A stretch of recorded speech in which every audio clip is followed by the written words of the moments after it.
Welcome to Intentionally Unintelligent. Everybody, welcome back to another installment of Intentionally Unintelligent. Today we have my sister Jamie as the reference guide, my co-host Angelo, and my man, the guest of the week, Choyce Schwartz.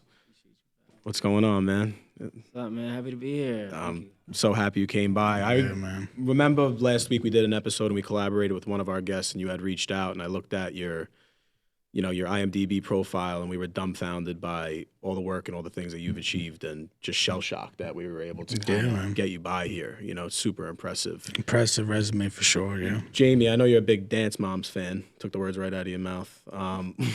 Give us some achievements that Choyce has on his profile. A couple projects he's worked on, yeah. Yeah, so Tall Girl, as far as the Dance Moms reference goes. Love that movie. The Chai. Sextuplets, See You Yesterday, Dude, A Wrinkle in Time, which is awesome, Empire, Where's the Money, Being Mary Jane, Love and Hip Hop Hollywood, Insecure, Basketball Wives, Plug Love, Love and Hip Hop Atlanta, and Chris Brown, Welcome to My Life. Woo! That's crazy. Hearing it all back, does it? It brings back some memories, doesn't it? It does, and then, like, a lot of times, like, you work on so many projects that you forget, like, half the stuff that you've already, like, did in the past. So it's like, just hearing, you be like, damn, like, you just be moving so fast that you realize, like, yo, there's, like, a lot of stuff that I already have done, and I'm still working, like, even at that moment, you know? Yeah. Like, as a songwriter, producer, it's like you're always doing, like, you never have time to really celebrate, like, what you achieve. Because you're on to the next project, on to the next step. Chasing, you're constantly chasing the next thing, you know? We'll talk a little bit about your upbringing and what brought you this love for music. Did you maybe have a family member that kind of... Yeah, so I grew up with a family into, like, gospel music, you know, singing in the church. I didn't sing in the church at first. I was, like, the drummer. Yeah. I wasn't really trying to be a singer. I was like that. So, yeah, so I had a lot of family on both sides that, you know, sang in church. But my mom was, like, big on, like, R&B, so she would always be singing, like, you know, SWV, TLC, you know, like, just, like, the classic R&B hits. And then I just got drawn to that. And a lot of my cousins, they were, like, musicians. So I that's kind of how I got introduced to music, really. And I just had that love for it ever since I was, like, 3. Banging on pots and pans, and I'm a huge basketball fan. I just want to know on the set of Basketball Wives, who are the husbands? Just list some names off when you went on the show. So actually, I didn't even get to work on the show, like, from that stance, because it's like a different department. So, like, with the music, I just worked on, like, music, like, as far as, like, just getting music placed on the show. So what happens is they'll have you, like, shop songs to the publishers for sync licensing deals. Yeah. So if you have a track that they think fits into, like, an episode, they'll get it placed. So I had, like, no involvement with the show, you know, but I did watch, like, some episodes of it. That show was just crazy, bro. Yeah, the reality shows was are fucking wild. sick. It was wild. And it's funny because a lot of the songs that I ended up getting placed were, like, on VH1 and, like, all the crazy shows, like Love and Hip Hop. Those shows was just funny as heck. Like, And how'd you get your passion for songwriting? Like, when did it really become, like, a big interest of yours and something you were, you know? yeah, so looking back, because I wasn't writing music in high school at all. I went to school for music. I went to school for composing. So, like, that's kind of how I got into the whole, like, writing scores and you know, doing music for, like, TV and stuff like that. When I got to college and I started learning in my classes about how there's songwriters that write the music, and a lot of times they're making demos, reference tracks. So that was, like, a whole new thing for me. I had been in the studios before in high school, but I didn't know anything about songwriting, and I was still learning the idea of what production was in itself, because I came from a musician background where I'm, like, playing drums, piano, more of like an instrumentalist. And then making that transition into college is when I got more into the production side. So I got introduced to it just working in studios on school campus, music business classes, learning all this, and kind of just inspired me to say, oh, like, maybe I might want to like get into writing, because I knew I didn't want to be an artist. I knew that, like, for sure I wasn't trying to be like working on stage as a singer performing. Like I knew I wanted to be like behind the scenes and kind of do the closed door stuff. Yeah, like I don't know, like I had some inspiration, but I knew I just didn't have the confidence to follow through with that. I'm like, nah, I can't see myself on stage. I'm trying to be in all the movies. Yeah, I want to get on some. I don't know how many things I could possibly play. Now, Like, I would have to be like the douchebag boyfriend, something like that, or like the bouncer. I could be that. What's like another thing I could be? Yeah, that's funny. Like the idiotic Fredo Corleone type. Hey, yo. You know what I mean? I could be one of those. Yeah. That would, I think that would fit you pretty well, right? In a couple, you could probably play in a different 007. Yeah, like a fucking douche James Bond, like a parody version, like a Jim 007. Meet the Spartans 3 type shit. Did you watch Dave Chappelle's monologue on SNL? It was 2 years ago, and he goes, Melania Trump looks like the type of chick that James Bond would smash, but he wouldn't trust. He said some shit that's just so true. And who else? Who was another comedian that was really good at that? Cat Williams came out. He had a really good special. Bill Burr is another good one. Shane Gillis, he's new. Yo, you gotta watch his shit. He's mad funny. Nah, I've seen his stuff on Instagram. I've seen Shane like the Gillis clips. He's funny as hell. He's super funny, bro. Yeah, but you know what I think it is too, though? I think when you have the attitude of fuck it, positive outcomes come out of that. It's so true, Choyce. Like, I swear to God, when it started coming to this, like, we were putting everything into it, I'm just like, yo, I don't give a fuck. Like, I'm going to just do it. I'm sure the same thing kind of came over you at some point, right? Like, nah, exactly. Fuck everybody's opinion. I don't care about none of that. Like, I'm going to go chase this. That's what happened. Like, when I was working, like, as a manager in music, I'm like, why the hell am I sitting behind the scenes, like, doing the same shit that they can do it, I can do it. I'm seeing, like, people are, like, doing retakes in a session where they're not even knocking it out in one take, and I'm like, oh, this is easy. Like, why not just try it my damn self, So I like left that job and like just got right into like making my own music, started making my own album, knocked it out in like 2 months, put it out, and was just like happy just to like be able to like make my own shit. Yeah. What do you feel like was like a turning point in your career? Like, what project did you like kind of put out where it's kind of like, all right, now this is like kind of gave you a buzz behind, your name and your work? I'm gonna say that first album, Kylie. Cause it made me really like go full on as an artist. Like I tried to do it like back in like sophomore year of college. I tried to like make my own music, but there was no drive towards it. It was just like, nah, let me just focus on like school and songwriting. And then I just got to that point where I'm like, you know what? Nah, I gotta like at this point start now. Like 20 years old, like I gotta make my own music. And that kind of like just like birthed that whole drive to it. Is the industry like ugly and political a little bit? You would say the music industry? Not a little bit. A lot of it? A whole lot of it. You got to be built for it. Yeah. And I tell people like all the time, like, yo, this shit is not for you, bro. Yeah. That's a good thing for people to hear. Sometimes, you got to get people in the right direction. It shouldn't be insulting. It's just this ain't what you meant for. That's all. Because if I'm already seeing that you're giving up off of just the smallest stuff, like, you gotta have tough skin. And I tell people like it's a business. This isn't a dream where it's like, oh, like I have the talent, now I can just get signed and get famous. Like, no, bro, like this shit costs us a lot of money, a lot of investing, like the same way that they built fucking Apple and any other enterprise. They like build up artists. Yeah. That's what you're investing in. You're investing into a brand as an artist, So if you really want to do this and understand like what being a commodity is, you gotta have the ability to be mentally strong and consistency too.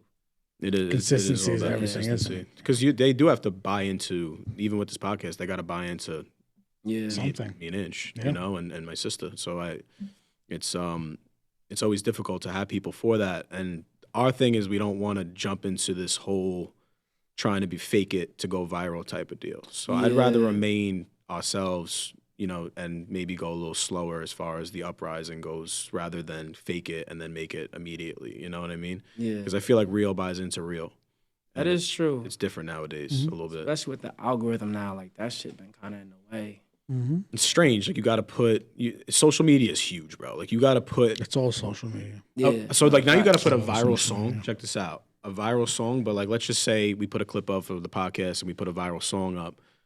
Put it on 0, put the voice control on 100, but just because that viral song is there, you're teetering more into the algorithm because you know what I mean. Like that's just the way it's basically all a game, right? You just got to learn how to find the little loopholes toward it and figure out what needs to be done and how it's got to be done, and you'll get on people's For You pages and you'll start hitting more of the algorithm. You just gotta, and that's another thing too. People think it's a joke, but you have to stay consistent. You got to be posting every single day. You got to be, True. anything in life, right? I mean, even when it comes to music, if you stop making music and people forget about you for 2-3 months, what happens? Yeah. You know, That's why I tell a lot of clients, like even like working in like the marketing side of things, like I always tell them, like, listen, you have to really do a real campaign. Like if you have an album that you want to like get out to the world, you got to do PR. That's one element to it. Yeah. Ads, heavily, do ads, different promotions, non-paid promo, paid promo, like there's a lot that goes into it. so much more than the naked eye could see, honestly. If you're not in this music business and don't know much about it, you just think you're hearing a song or hearing a soundtrack or something, and you don't really think much of it, But diving further into it, it's very, very complex and probably an extremely competitive field, obviously, right? Everybody wants to. How many artists you think are actually out there that are super talented that just they're never heard because they don't know how to get their shit out? Probably hundreds and hundreds of thousands of people. Yeah. People like a that hit don't song want to be in the exists, limelight. that we don't know about. There actually was a number on it. What was it? I forget the number. I actually posted them not too long ago on Instagram, but it was a crazy percentage. Like the ratio was like crazy. Like as far as like how many artists that actually apply themselves as far as putting out music consistently, how many of them get further versus the artists that put out music, but also they take advantage of building a network, building a team, executing, with consistency, like just the difference. Like there's a lot of barriers to it, and it's like it's only like a small fraction of that. Yeah. Like I know that I checked on like the chart metrics. I'm in the top 1% as far as like the top songwriters, composers. Like I'm in that top 1% spot. Yeah. And you got to think of like how many out of that. Like there's millions of musicians, right? Like It's pretty sick. yeah, like, so it's like, and you'll see even artists that are like in like the top 2 or top 0.3%, right? And it's like, what is the difference between someone who's, not even in the top 50 versus that person that's in the top 1%? It's the fact that they're probably taking advantage of building relationships, connections, traveling. Like that was one thing that I knew I had to do was I had to get the fuck out of Jersey. Like I can't stay in Jersey. Yeah, because we think that New York is the biggest place in the world, but it ain't. There's so many other places out there, Like how I got my start is I went with my boy. Shout out to my boy G Carp, dope engineer producer. But I went out there. He had an internship that he was getting interviewed for. 42 Broadway at J. Chris Griffin's studio production. And, like Nickelodeon has sets there. Yeah. Everyone in the industry like goes there and records, gets their records mastered there. And he asked me to go with him because he didn't know much about the city. He never really been in New York. So I went with him, and I actually sat in a room with him. And after he did his interview, Jay Chris asked me, like, so what do you do? And I was like, I'm in school for music. He was like, where do you go? I was like, I go to UArts. And I just happened to have my music on my phone that I had recorded back in school. And after that, he fucked with the record. He was like, yo, like, would you like to intern here too? And I was like, yo, of course, like, so I wasn't even expecting that. And just from there, I told my mom, she was like, well, how you going to get there? You don't got no money. And I'm like, shit, I'm going to just have to like, I'm gonna fucking walk. You know what I mean? Figure it out. Because I had things that I needed to get to work on. And at the time I was working at a country club, golf caddy, got inspired by the movie ATL off that shit. So it's a good movie. Yeah, so that inspired me to like start making some money, like not just being in school. And I had I was taking train rides out there like every week, and my mom was like, "No, I don't. It might not be safe. I don't trust you being out there by yourself." And I basically had lied to her and like was just making trips out there all the time, oh, I'm staying over at my friend's house. Oh, I'm about to be over here.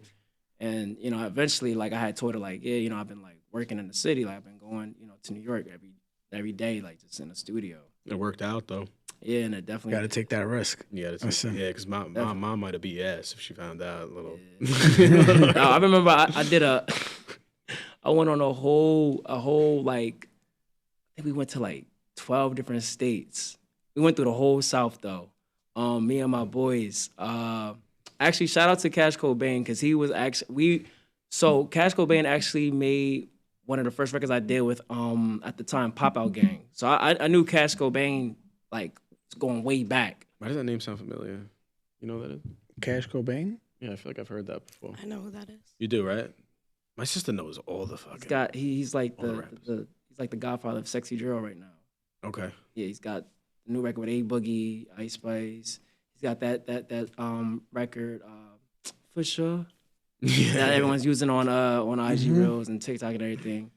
Yeah, he's insane producer, artist. Like I just watched his growth. But yeah, we ended up all of us we took a trip to Atlanta to meet with my cousins because we were gonna network with. He had known like rappers out in Atlanta, like Young Dolph and them. So we was like, all right, like let's do this. And I told my mom I was going to visit my family in North Carolina. Hell no, I skipped North Carolina. The clubs, we went to bottles. Georgia, Tennessee. We was like everywhere, yo. We just like rode through everywhere, and then just because I was just trying to make moves. I love that. We were talking about our boy Ryan. He's coming on soon. Before we started filming, and he was my college roommate actually at Morrisville State. So he used to say, I don't want to do this shit. I'm not meant for this shit. And everybody was like, yo, what are you going to do, Ryan? You're going to be a fucking rapper? That's what you're going to go do? Like, just straight up shitting on him. And you know what he did? He became a famous rapper and a famous singer. And I love stories like that where you could just shove it right back in people's face. And he's a humble kid. He wouldn't do that, but it's just nice to kind of have that, all right, you wanted to doubt me? Well, here I am now, Yeah. Not in a spiteful way, but it's definitely like gratifying to be able to prove the doubters wrong. Yeah, put the chip on your shoulder for sure. He kind of had that. Yeah. And he was even doing this in high school too. He's a hell of an artist. You could tell he always had that music in his blood, and he stuck with it, man. And he's doing his thing. He's a really good R&B singer, artist. He's really good. Who else went to a high school? Gashi. Remember Gashi? Yeah. Gashi's tough too. Oh, he's really went to school? Yeah, New York. Gashi went to New York High School as well. Same thing. Troy Ave's brother, Jaleel. Yeah. Troy Ave used to come to all the games and stuff. Troy Ave was hot for a minute. I like Troy Ave. We had, Charlie Puth, he's like from my area. We didn't go to school together though. Not high school, but like we went to like a music. You grew up in Long Branch, right? Yeah. Okay. Yeah. Yep. Ooh, I'm sure there's been so many singers, rappers that came out of anyone a little bit, like North Jersey, right? We got Honey Baby now. She's from Asbury, and that was like the hardest verse I've ever heard in my whole life. I think. Female rappers is winning right now. I'm not gonna hold you. Like, they are, because back in the day, I mean, who really was out there? It was Salt and Pepper, and then Little Kim, and Foxy Brown. Mary, no, who was the other one? Trina. Lauryn Hill, but Lauryn Hill is like Grammy winning. Like she's the most Grammy winning female artist. And you got Queen Latifah.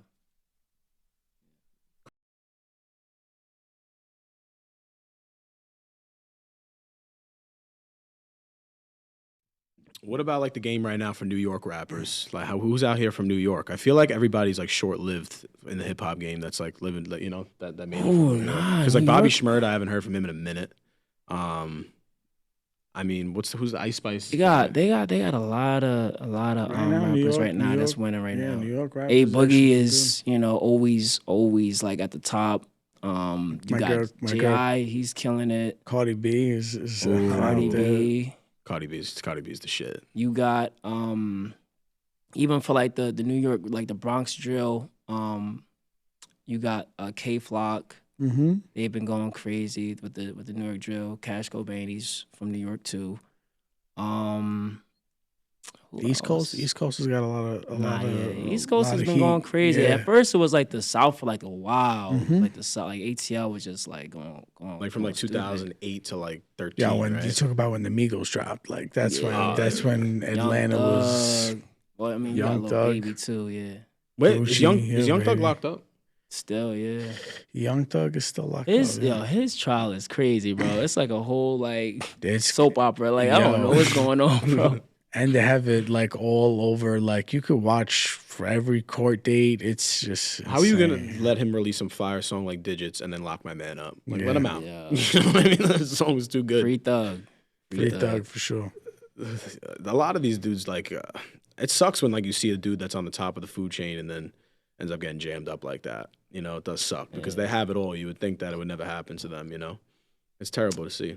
Yeah, nah, it's a greasy world, man. And a lot of times, it's the same people that benefit from it are the ones that'll set you up too.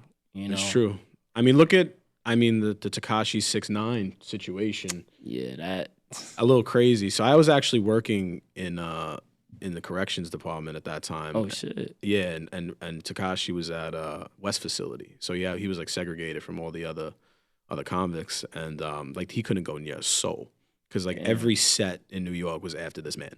Oh, I could believe Every it. set. But it was weird the situation because the guy that was his manager or whatever was stealing from him with his wife and doing all this stuff, and then he ratted on him. But I don't know if he like snitched on anybody else though. Like I don't.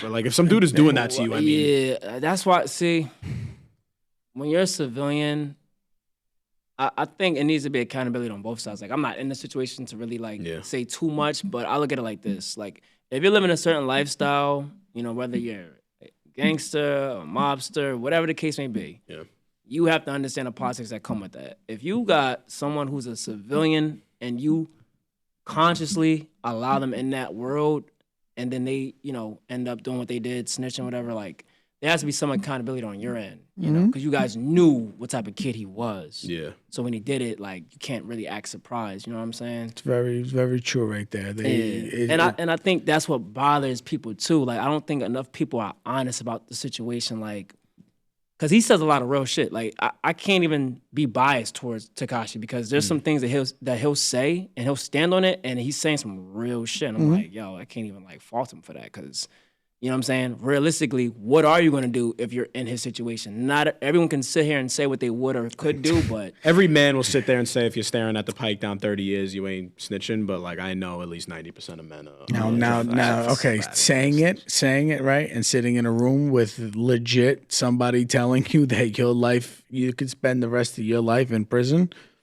I'm sure you're gonna end up. I don't know. Listen, at the end of the day, like.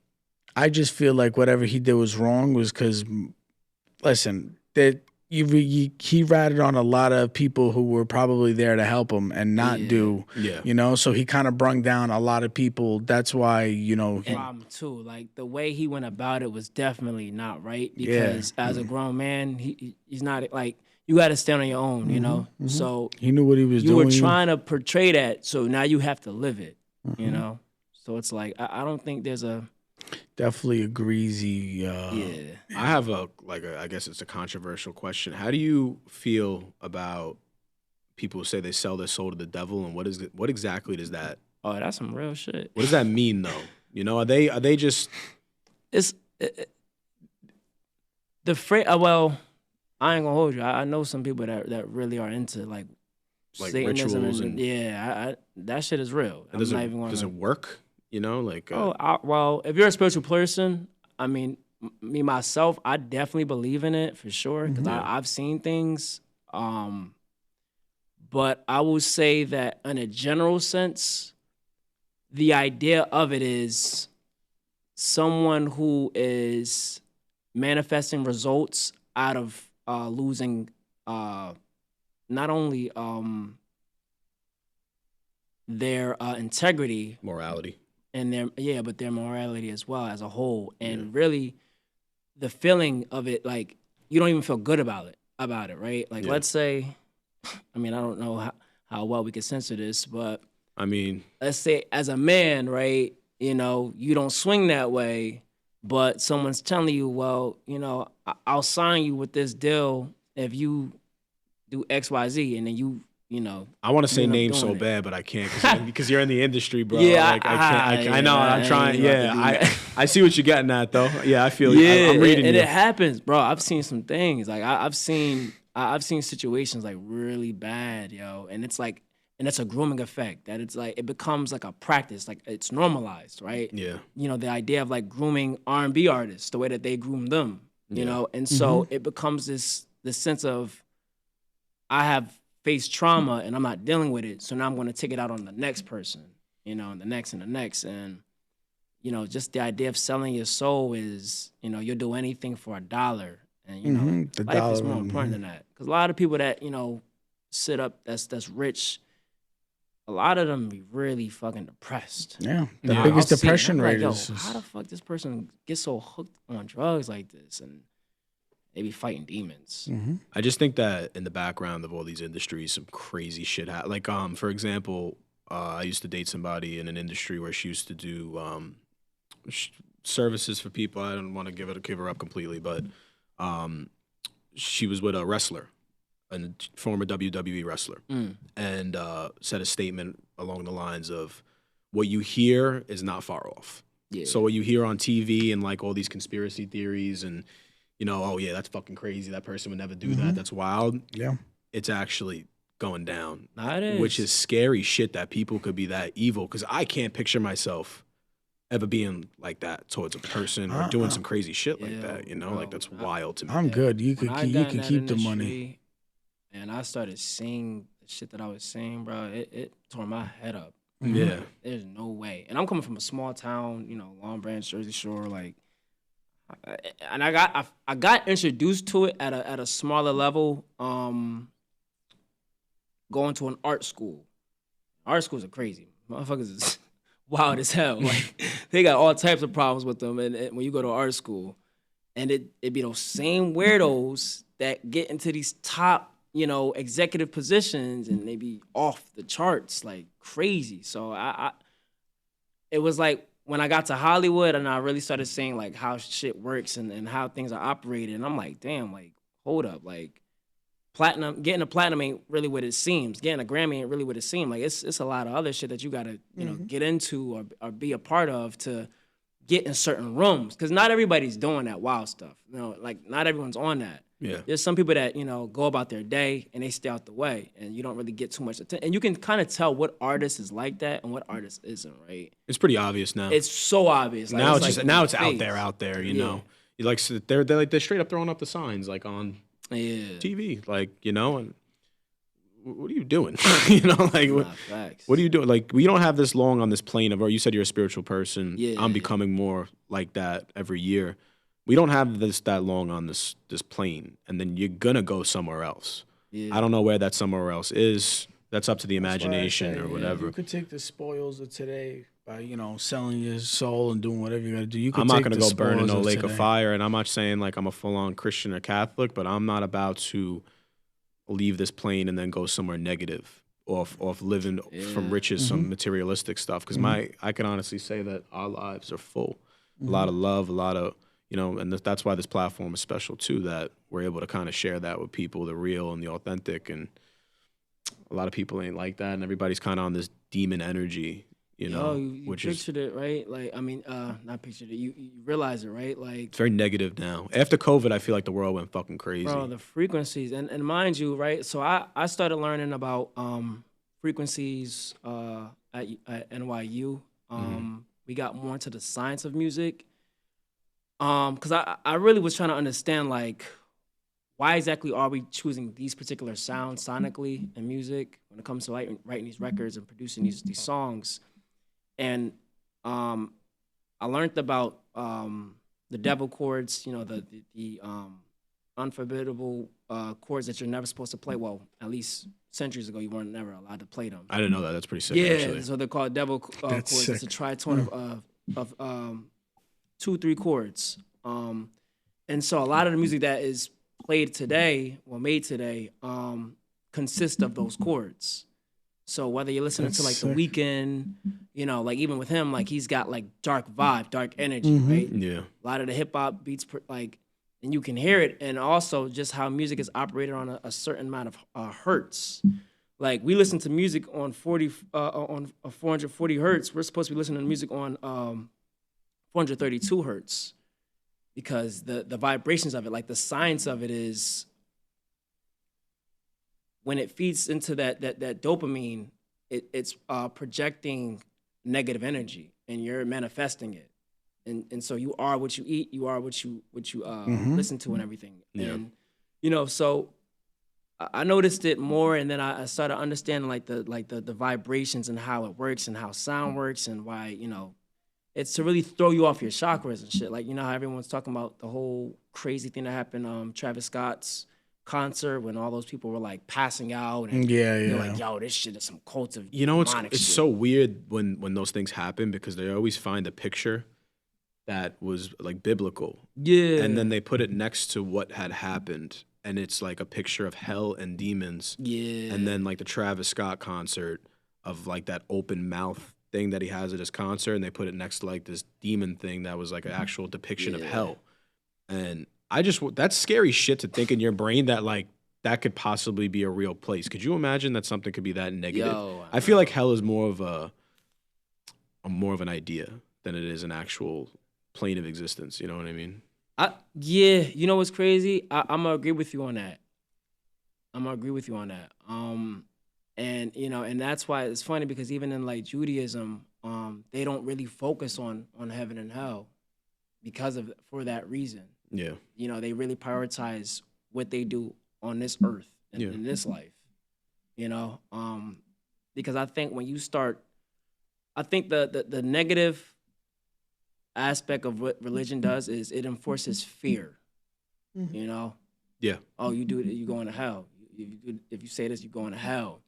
And I think if we're operating on a frequency of fear, like that's not. It's just it kind of removes like the right way to be. the genuineness out of your actions because you're only operating in a selfish manner because you don't want to end up in a certain place. You know, and the idea of heaven is bliss, right? That you'll get bliss if you operate in a certain way. Which, I mean, it's a tough way to educate the public, but it is a decent way to keep everybody in line a little bit. Like Exactly. Nowadays, we forgot about that. You know, there's not a lot of people go to church. Not a lot of people believe. I always say it. Not a lot of people fear God anymore. You know, which you got to fear something. You something's a higher power. I don't know what it is. Listen, if you fearing God is going to stop you from committing murders, raping, and pillaging, and being a menace to the world, if that's what, you know, then you need to fear him, you know? Right now, I feel like how people get shot and killed over nothing, you know? 100%. You could be on the streets arguing about a parking spot. Next thing you know, you're killing somebody. Dead. And it's happening more and more. There's People. one thing you just can't argue is there is a balance, like good and evil is Of a course. real thing. Of course. You know? I completely agree. And that's like that's the realness of it. It's like, okay, so if there is no afterlife, or if there is no powerful being amongst us, whether it be the universe, whatever it is, whatever you choose to call it, what is the point of having morals, right? Like I kind of used to ask myself that, like, if there's nothing else that exists outside of this earth, what is the point of being a good person? What is the point? There is absolutely no. Yeah.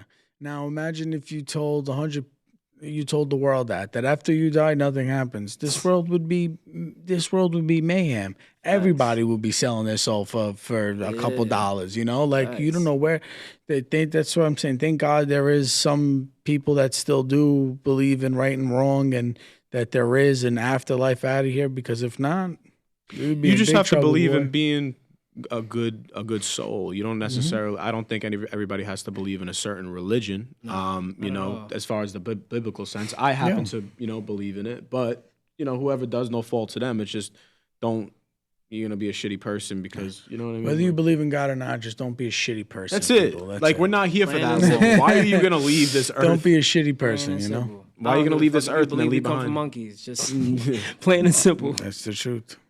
I don't think it's that hard to just be genuine towards another human being. I don't know what the goal is in this world because clearly, like you said, there's a shift.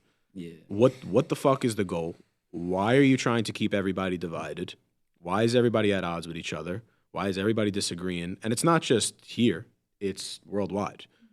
And Yeah. what the fuck? What's the problem here? Yeah, you like know? I get it on a physical level, like as far as like division in terms of like the elite wanting to control for, It seems more capitalism. apparent than ever that Yeah. that there's a new world order and that they're controlling shit. Yeah, like I can understand it on a human level. You know what I'm saying? Like I can't really interpret anything further outside of that other than what humans are doing to each other, right? Like Said. using racism to control people, to using division amongst political parties. You know what I'm saying? Like all this mayhem just to fucking, like create a division just for someone to benefit out of it, So that's kind of how I look at it. Like it's like It's all an agenda.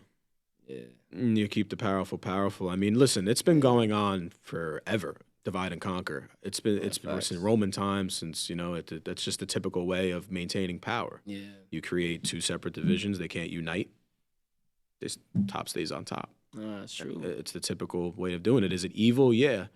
I just think that if the next generation, if they could possibly turn the tide, it's just, I feel like them among everybody is kind of luck. feeding into the shit. You know? Good And, luck you know, with this and- new generation. This new generation And is that's wild, why, boy. I feel like, because a lot of people shit on like the younger generation. Like there is some positive to it, right? Like I think there's a lot of like pros and cons to like the younger generation. Like, I mean, look how far we've come, right? With like in terms of just like how we're able to like get along with people from all walks of life, right? Yeah. Like 60, 70 years, you couldn't do shit like that. Yeah.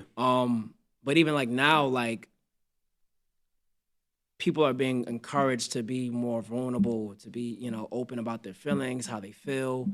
Like I think that at one point men weren't even allowed to like cry, right? Like to express how they feel, right? We were just like, just shut up, go to work, provide for the family. It's funny you talk about that. We Yeah. actually had an episode centered around all of that. Yes. That men, it's just do what you got to do and shut your mouth, Yeah. which is terrible, and then it leads into an unfortunate statistic for a lot of men. We lose a lot of good Facts. dudes because they're not really able to open up. They're not really able to express themselves and talk about the shit that they're going through because they'll appear weak. Yeah. And that still goes on today. I do believe as a does. man you have to be strong. I do believe that. However, you shouldn't have to suffer. Yeah. That I Yeah, agree. being Point blank strong. period. Being Yeah. strong doesn't mean you can't, sit there and talk about how you feel, and you Yeah. know you gotta cry. You gotta cry sometimes. That doesn't make you less of a man. If anything, I think makes you more of a man that you're able to, express those feelings without feeling any discomfort or feeling like less of a man. Yeah. Um, I feel like in the music genre that you do is a lot of men kind of express their feelings when it comes to what is like R&B and Yeah, but Sometimes. What's crazy, bro? It used to be like that, but now it's like a lot of like demasculization, like where like they're trying to like demasculize like men, like like they want to make them more feminine, Mhm. right? Like as men, we do have an element of the feminine in us. Yeah. But we are ruled by masculine energy, and you have to have masculine energy because masculine energy it does rule in terms of that balance. You know what I'm saying? In a household, it's like why you're expected as a man to control the household, provide, and all these different things. So if you take the masculine energy away, like bro, we're fucked. Whether that be going to war, you know what I'm saying? Whether that be like whatever it is, So it's like if we lose that masculine energy, bro, we're like, done. We're done. Yeah, everybody thinks that the world would be peaceful if that happened, and I think it's the complete opposite. Can't peaceful until some- I love women, but boy, too much of anything I think is bad though. Yeah, that's what I mean. Human beings are a balance. Human beings are everything in this world is a balance, and we are losing the balance. Like I said, live. Scales are tipped. Yeah, live and let live. That's cool with me, man. But you have to have some sort of control in this world, and if you don't have control, then what the hell are you gonna do? Where are we gonna be as a people? We're just gonna be fucking anarchy. No, you're right. You I've been hearing this topic a lot now. How do you feel about like the whole movement of like women feeling like they don't need a man in a household to raise a kid? You know Or what's son, funny I should about say, that? let's put It's funny that you brought that up because my grandmother Debbie was a huge. She's sick now, but she had a huge part in my life raising me growing up. She she did a lot for me, and she also had a son as well and raised 3 daughters. But she was one of those. I feel like it's different circumstances per. Not every woman is the same. Facts. Some may be stronger than others. Some may be more capable than others. Some may have a different mentality. Every human being is different. So makes us beautiful as people. She just happened to fit into that. She did everything perfect. So it's a sick question. It's a really good question that you asked. As far as like when it comes to me, like I had a woman that was able to do that, teach me somehow how to be a man and also be kind at the same time. Like it was just a perfect balance. Like she was an angel of a woman. Do I think that everybody's capable of doing it? No. Do I feel like a 2-parent household is better than a 1-parent household? Absolutely. I also do think that it takes more of effect on girls not having a father in the household, rather think so. than boys. You know, I think so. Having a boy having his mother around compared to a girl not having her father around, it's a huge difference. Growing up as a female, it's different. We all know that, right? Men could go out and scrape their knees, be relentless at what they do and stuff like that. For a female, it's kind of more like, I really don't know how to explain it. Like, like emotional, more tactical on what they do. Like for a guy, you could go out in high school and get with a bunch of girls and, you're looking good, You have a daughter that's going to go out and start doing all that stuff. You're not looked at so properly, So I feel like having a father figure there just to give you that sense of respect for yourself and just, seeing how a man should be and how a man should treat a girl. That's where it's most important because I 100% feel like the important. father will teach the woman what she deserves. Exactly. Like I grew up. My mom was single parent mother. I had a stepdad, but he wasn't as and there's no shade to him because he was there, he was present. But I wouldn't say that I had the best sense of what fatherhood and being a man is supposed to look like. Yeah. I think that there's a lot of errors that they both made because they were young, right? But my stepdad was locked up most of my life. Yeah. Womanizer, beating on women. And there's no I love my dad. There's no shade to him, but I don't mind talking about about these things because it did happen, right? And so a lot of people will say to me like, well, you came out so great. Your mom, she was a strong woman. She pushed you. She got you where you are. You're successful. You got a good head on your shoulders. But there's a lot of things that I noticed as I got older that I was dealing with, right? Like they say that a lot of times when a son is raised by a single parent mother, a lot of women, they can be very emotional and they're quick to like snap, yell, right? As a man or as a young boy, you feed off of that energy. So now you don't know how to properly articulate, right? So you'll be quick to like want to fight rather than talk it out. You'll be quick to be more reactive rather than be receptive and logical, right? So there were certain things that I realized that I internalized that I was doing in my relationships based on that energy. But it's dope that you realized that and grew from it. And that's the most important thing as a human is that you could take the shit that you've been through that was negative and turn that into a positive thing through learning, or you could just continue on the same shitty path.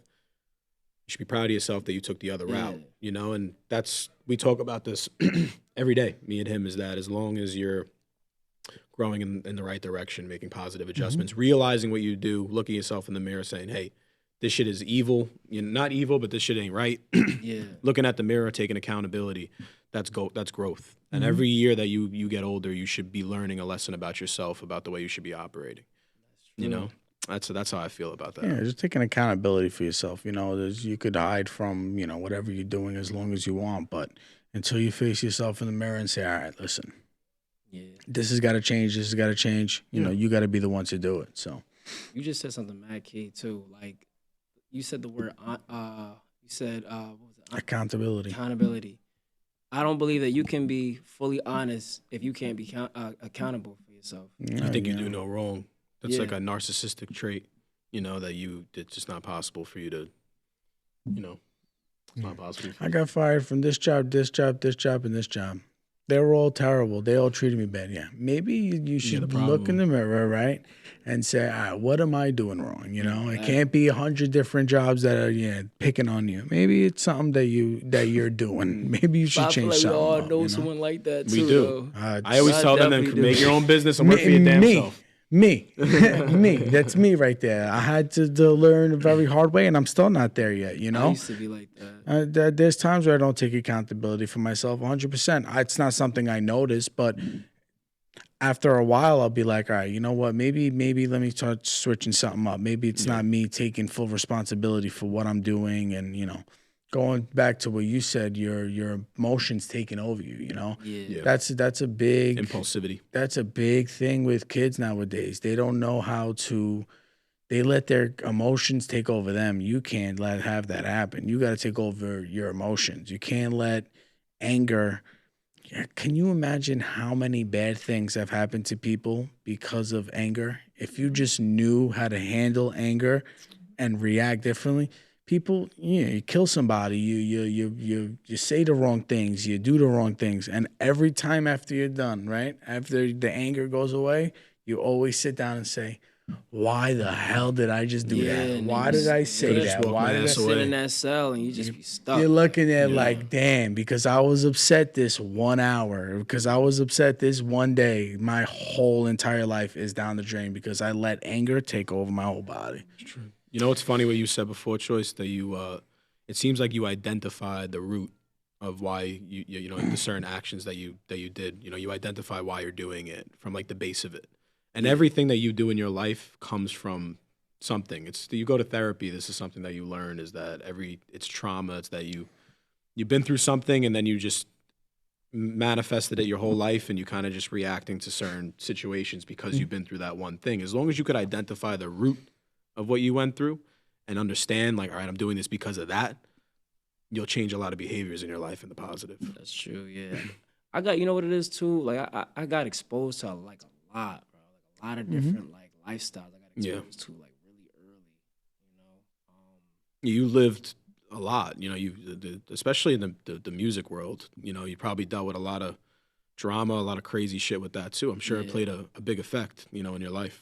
No, for real. Like, definitely, like, growing up, you know, coming from, like, nothing, you know, like growing up in the hood, and then having friends that, you know, middle class, and then, like, having friends that, you know, like, are well off, and just being exposed to, like, a lot of different, like, you know, people, whether that be, like, them being Irish, Italian, Arab. I was able, like, honestly, I'm really thankful that I grew up, like, in the area that I grew up in, because I got to go to, like, a school where you have people from like every background, right? So it's like, you know, that was Brooklyn for us, you know. Yeah, we had everybody. Exactly. So you never were able to form this bias against people because you were just around everyone. Very diverse where we come from. You know, definitely different. I wouldn't have it any other way though. Like that was great because you've seen all walks of life.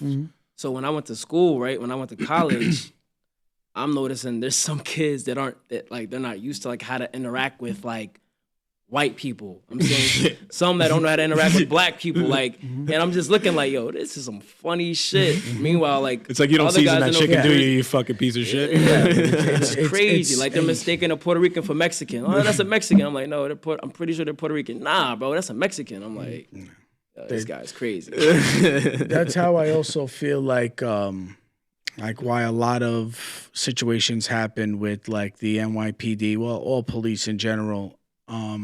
There's a lot of policemen that are hired that probably aren't around a lot of people that aren't like them, you know? Yeah. So think about a cop who's really never been around like the black community, right? He's never been around them like that, never really doesn't know how to handle, you know, situations when it comes to that. And then you go put him on a police force and go put him in a majority black neighborhood.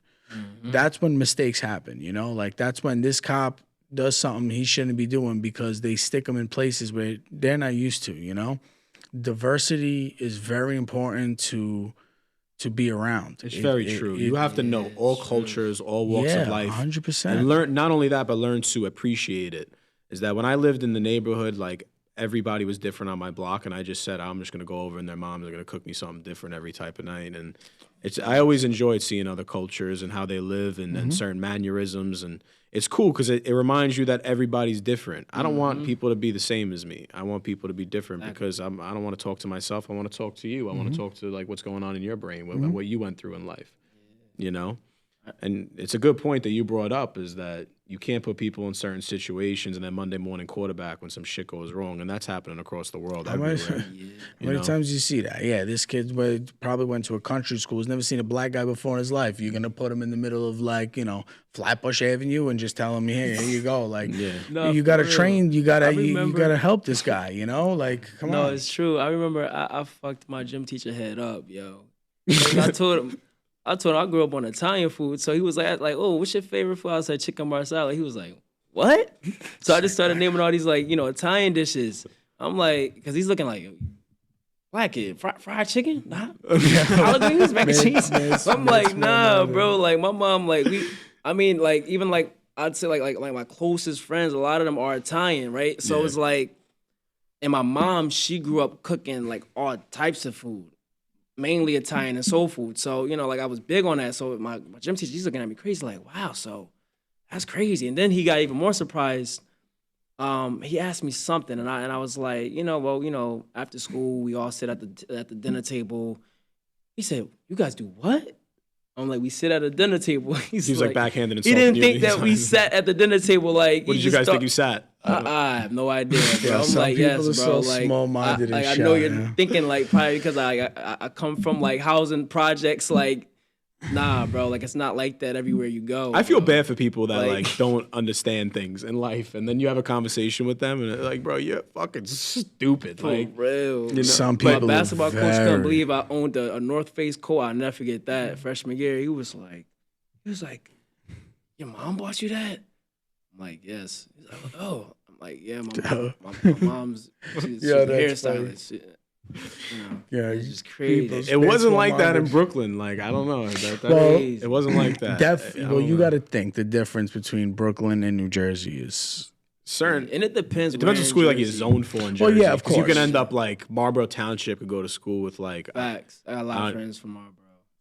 Could go to school with, I don't even know like another neighborhood out there, but like Sayreville, and then it's just a bunch of Manalapan, different Freehold, like. And it's like, oh, you want to come over to my mama's house and have like, caviar or something? Like, nah, bro, I don't want to come over your fucking stupid Well, mom's you know house. what's funny, bro? Right, so like, growing up, a lot of my friends, like a lot of my black friends would say, Choyce, you the whitest black dude ever. Like, but it's like, and it's like I always had a happy balance. Like I wasn't too hood, I wasn't ghetto, like, and I didn't even come from that type of household anyway to begin with. Yeah. So I would like use like certain big words and then be like, yo, you always on some white shit, bro. Like, using these big ass white words, bro. What's wrong with you?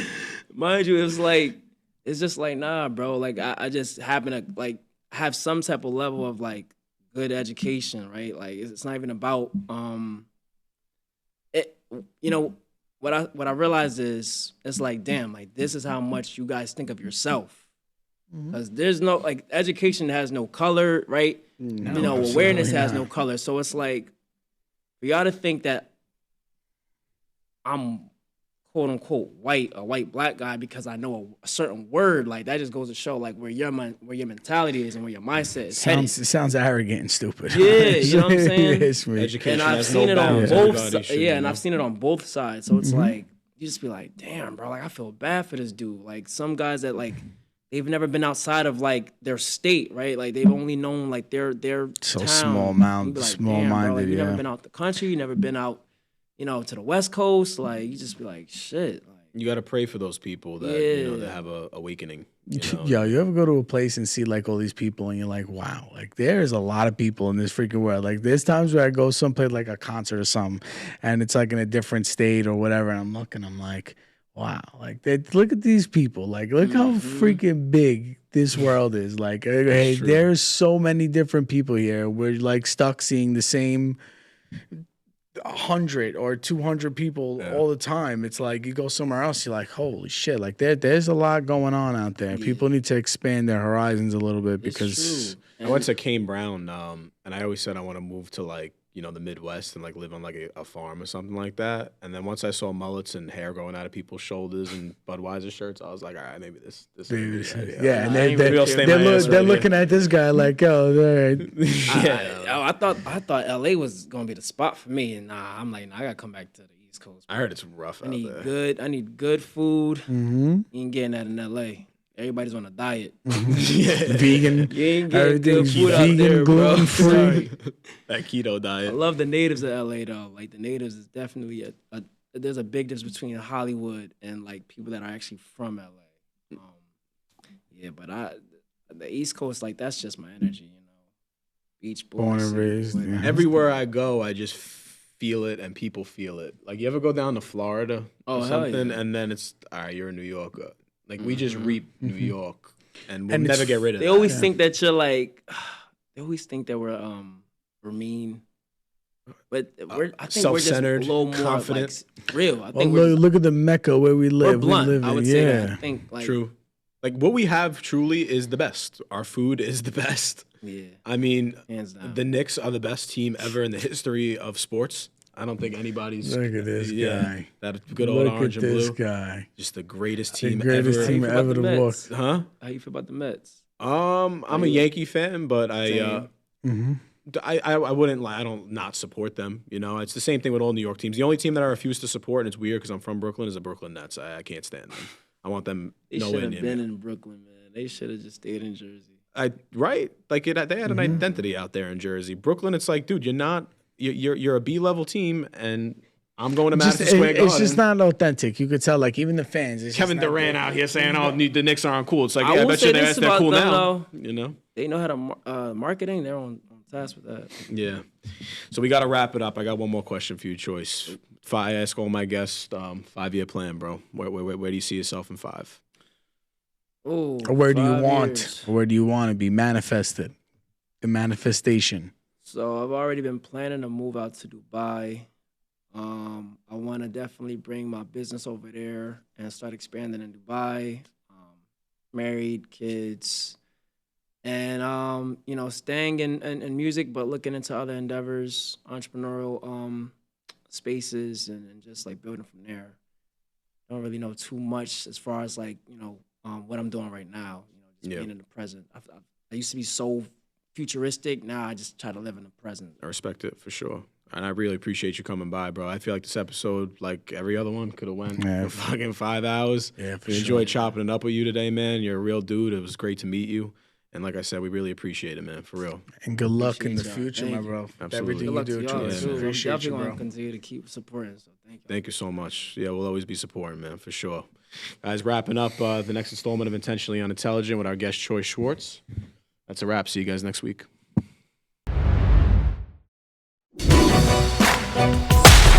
Thanks for tuning in to Intentionally Unintelligent. We hope you enjoyed our dive into the unfiltered and raw stories of today's movers and shakers. If you loved what you heard, be sure to subscribe, rate, and leave a review on your favorite podcast platform. Until next time, keep it real, keep it raw, and stay intentionally unintelligent.